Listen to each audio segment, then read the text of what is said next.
बांझ। Call bell की आवाज़ सुनकर जैसे ही सुबह सुबह आयुष ने दरवाज़ा खोला, सामने एक पुराना सा ब्रीफकेस लिए गांव के मास्टर जी और उनकी बीमार पत्नी खड़ी थी। मास्टर जी ने चेहरे के हाव भाव से पता लग गया कि उन्हें सामने देख आयुष को जरा भी खुशी का एहसास ना हुआ है।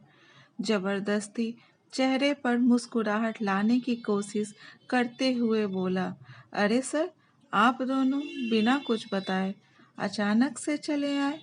अंदर आइए। मास्टर साहब ब्रीफकेस उठाए अंदर आते हुए बोले, हाँ बेटा, अचानक से ही आना पड़ा। मास्टरनी साहब बीमार हैं। पिछले कुछ दिनों से तेज फीवर उतर ही नहीं रहा। काफ़ी कमज़ोर भी हो गई हैं। गांव के डॉक्टर ने एम्स दिल्ली में अविलंब दिखाने की सलाह दी। अगर तुम आज ऑफिस से छुट्टी लेकर जरा वहाँ नंबर लगाने की मदद कर सको तो। नहीं नहीं, छुट्टी तो ऑफिस से मिलना असंभव सा है, बात काटते हुए आयुष ने कहा। हालांकि अगले सप्ताह आयुष के ससुराल से सास ससुर और साली आने वाले थे, तो अभी से एक सप्ताह की छुट्टी के लिए सारी तैयारी हो चुकी थी। थोड़ी देर में रिया ने भी अनमने ढंग से 2 कप चाय और कुछ बिस्किट उन दोनों बुजुर्गों के सामने टेबल पर रख दिए। त्रिशा सोकर उठी तो मास्टर जी और उनकी पत्नी को देखकर खूब खुशी से चहकते हुए दादू दादी बोलकर उनसे लिपट गई। दरअसल 6 महीने पहले जब आयुष एक सप्ताह के लिए गांव गया था, तो त्रिशा ज़्यादातर मास्टर जी के घर पर ही खेला करती थी। मास्टर जी निसंतान थे और उनका छोटा सा घर आयुष के गांव वाले घर से बिल्कुल सटा था। बूढ़े मास्टर साहब खूब त्रिशा के साथ खेलते और मास्टरनी साहिबा बूढ़ी होने के बावजूद दिन भर कुछ न कुछ बनाकर त्रिशा को खिलाती रहती थी। बच्चे के साथ वे दोनों भी बच्चे बन गए थे। गांव से दिल्ली वापस लौटते वक्त त्रिशा खूब रोई। उसके अपने दादा दादी तो नहीं थे। मास्टर जी और मास्टरनी जी में ही त्रिशा दादा दादी देखती थी। जाते वक्त आयुष ने घर का पता देते हुए कहा कि कभी भी दिल्ली आए तो हमारे घर जरूर आए, बहुत अच्छा लगेगा। दोनों बुजुर्गों की आंखों में त्रिशा को जाते देख आंसू गिर रहे थे और जी भर भर आशीर्वाद दे रहे थे। कुल्ला करने जैसे ही मास्टर जी बेसिन के पास आए, रिया की आवाज़ सुनाई दी, क्या ज़रूरत थी तुम्हें इनको अपना पता देने की? दोपहर को मेरी सहेलियां आती हैं, उन्हें क्या जवाब दूंगी? और त्रिशा को अंदर ले जाओ, कहीं बीमार बुढ़िया मास्टरनी की गोद में बीमार ना पड़ जाए। आयुष ने कहा, मुझे क्या पता था कि सच में आ जाएंगे। रुको, किसी तरह इन्हें यहाँ से टड़काता हूँ। दोनों बुजुर्ग यात्रा से थके हारे और भूखे आए थे।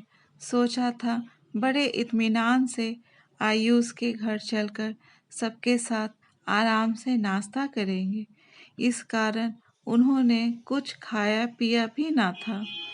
आखिर बचपन में कितनी बार आयुष ने भी तो हमारे घर खाना खाया है। उन्होंने जैसे अधिकार से उसे उसकी पसंद के घी के आलू पराठे खिलाते थे। इतना बड़ा आदमी बन जाने के बाद भी आयुष उन्हें वैसे ही पराठे खिलाएगा। त्रिशा मम्मी की तेज आवाज़ सुनकर डरते हुए त्रिशा अंदर कमरे में चली गई। थोड़ी देर बाद जैसे ही आयुष हॉल में उनसे मिलने आया, तो देखा चाय बिस्कुट वैसे ही पड़े हैं और वे दोनों जा चुके हैं। तृषा की पसंद के अपने हाथों से मास्टरनी जी ने नमकीन बनाकर गांव से लेते आए थे। एक पुराने पॉलीथीन में नमकीन वहीं टेबल पर दोनों बुजुर्ग छोड़ गए थे। पहली बार दिल्ली आए दोनों बुजुर्ग किसी तरह टैक्सी से एम्स पहुंचे और भारी भीड़ के बीच थोड़ा सुस्ताने एक जगह जमीन पर बैठ गए। तभी उनके पास एक काला सा आदमी आया और उनके गांव का नाम बताते हुए पूछा, आप मास्टर जी और मास्टरनी जी हैं ना? मुझे नहीं पहचाना? मैं रमन, आपने मुझे पढ़ाया है। मास्टर जी को याद आया, ये बटेश्वर हरिजन का लड़का रमन है। बटेश्वर नाली और मैला साफ करने का काम करता था। रमन को हरिजन होने के कारण स्कूल में जाने पर गांव वालों को ऐतराज था। इसीलिए मास्टर साहब शाम में 1 घंटे रमन को चुपचाप उसके घर पढ़ा आया करते थे। मैं इस अस्पताल में चतुर्थ वर्गीय कर्मचारी हूँ। साफ सफाई से लेकर पोस्टमार्टम रूम की सारी जिम्मेवारी मेरी है। फिर तुरंत उनका ब्रीफकेस सर पर उठाकर अपने एक रूम वाले छोटे से क्वार्टर में ले गया। रास्ते में अपने साथ काम करने वाले लोगों को खुशी खुशी बता रहा था, मेरे रिश्तेदार आए हैं, मैं इन्हें घर पहुंचाकर अभी आता हूँ। घर पहुंचते ही पत्नी को सारी बात बताई। पत्नी ने भी खुशी खुशी तुरंत दोनों के पैर छुए। फिर सब मिलकर एक साथ गर्मा गर्म नाश्ता किए। फिर रमन की बीवी ने अपनी छोटी सी बेटी को मास्टरनी साहब की गोद में बिठा दिया। बच्ची उन बुजुर्गों के साथ खेलने लगी। रमन बोला, आप लोग आराम करें, आज मैं जो कुछ भी हूँ आपकी बदौलत ही हूँ। फिर रमन अस्पताल में नंबर लगा आया। रमन की माँ नहीं थी, बचपन से ही। मास्टरनी साहब का नंबर आते ही रमन हाथ जोड़कर डॉक्टर से बोला, जरा अच्छे से इनका इलाज करना डॉक्टर साहब, ये मेरी बूढ़ी माई है। सुनकर बूढ़ी माँ ने आशीर्वाद की झड़ियाँ लगाते हुए अपने कांपते हाथ रमन के सर पर रख दिए। वो बांझ औरत आज सचमुच माँ बन गई थी।